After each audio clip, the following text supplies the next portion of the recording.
मेरा चैप्टर क्या रहेगा, वृत्त और गोला। वृत्त और गोला में क्या अंतर है, वृत्त जो होता है वो क्या होता है, खोखला होता है ना, वो भी गोल होता है, और गोला जो होता है वो भी तुम्हारा क्या होता है, ये भी तुम्हारा बॉल के तरह ही होता है, लेकिन वो क्या होता है, ठोस होता है। जैसे बच्चे का खेलने वाला बॉल वो हमारा क्या कहलाएगा, वृत्त कहलाएगा नहीं, और उसका एक क्या होगा, केंद्र होगा, और केंद्र से इसको हम लोग क्या कहते हैं, घेरा नहीं, इसके बाहर इसका त्रिज्या नहीं जाएगा, और इस केंद्र से परिधि तक के मिलाने वाली दूरी को हम लोग क्या कहते हैं, त्रिज्या कहते हैं नहीं। उसी तरह ये तुम्हारा क्या होगा, गोला, तो गोले का ये भी तुम्हारा क्या हो गया, घेरा, इसको हम लोग क्या कहेंगे, परिधि नहीं। परिधि का मतलब है उसका बाहरी घेरा, और यहाँ भी तुम्हारा ये क्या होगा, केंद्र होगा, और केंद्र से परिधि तक के मिलाने वाली दूरी को भी हम लोग क्या कहेंगे, त्रिज्या कहेंगे। तो गोला और वृत्त में मुख्य रूप से अंतर क्या होगा, वृत्त क्या होगा तुम्हारा खोखला, और वृत्त है गोला तुम्हारा क्या होगा, ठोस होगा।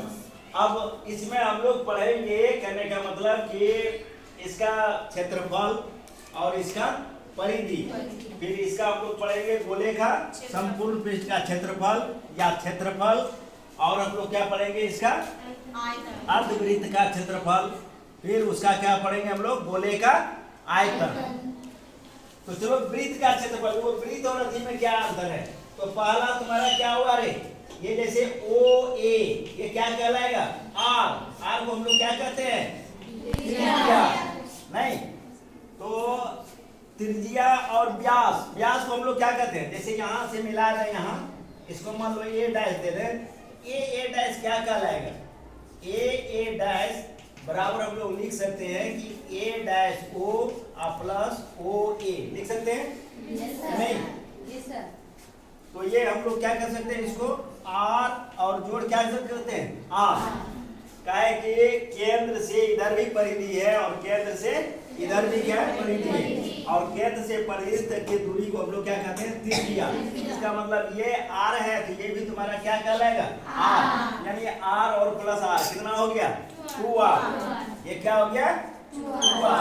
अब व्यास, इसको हम लोग क्या कहेंगे, d, और d बराबर कितना हो गया रे, 2r, यानी किसी वृत्त का व्यास त्रिज्या की क्या होती है, 2 गुनी नहीं।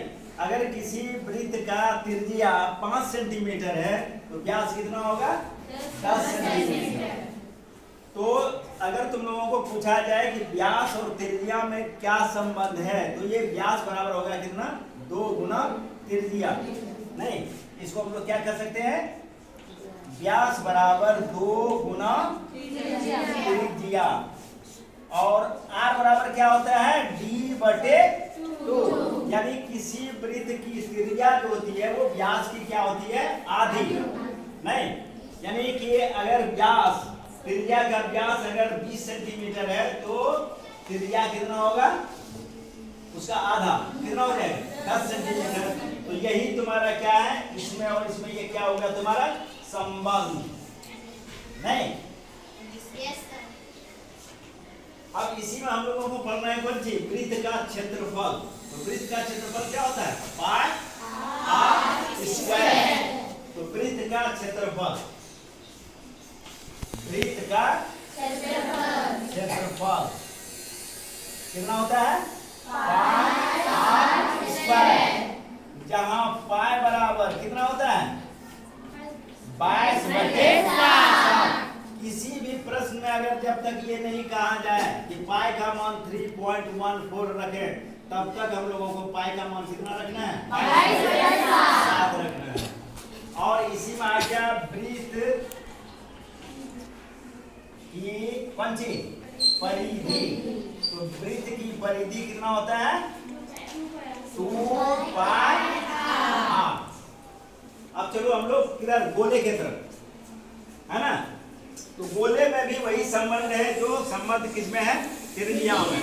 इसमें भी व्यास होगा, क्योंकि ये भी क्या है हमारा, एक गोल पदार्थ है, और ये भी हमारा क्या है, एक गोल पदार्थ है। तो उसमें भी केंद्र होगा, इसमें भी केंद्र है, वहां भी त्रिज्या है, और इसमें भी क्या होगा, त्रिज्या होगा। यही कारण है कि वृत्त जो है तुम्हारा खोखला होता है और ये गोला तुम्हारा क्या होता है, ठोस होता है। जैसे क्रिकेट का बॉल नहीं, ये सब क्या होता है, गोला है। तो यहाँ तुम्हारा क्या हो जाएगा, ओ ए तुम्हारा क्या हो गया, त्रिज्या ना रे। और उसके बाद इसका हो जाएगा गोले का कौन सी, गोले के संपूर्ण कौन सी, हाँ पृष्ठीय क्षेत्रफल।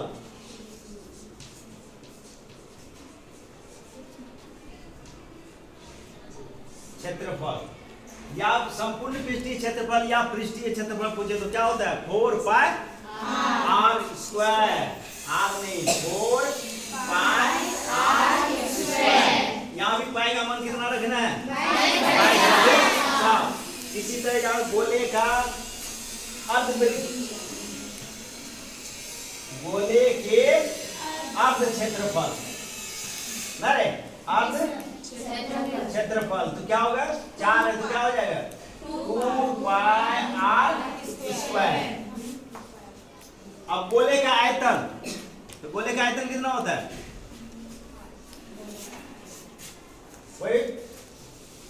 कोई भी 4/गोले का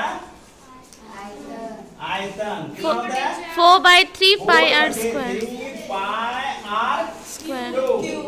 और गोले का कौन सी रे, अर्ध, अर्ध आयतन। अर्ध का मतलब आधा। आधा। तो 4 का आधा कितना, 2। नीचे 3 आधा नहीं होगा, होगा नहीं सर। यानी 4 पाई आर स्क्वायर है तो उसका क्या हो जाएगा, 2। तो ये क्या हो जाएगा, 2/3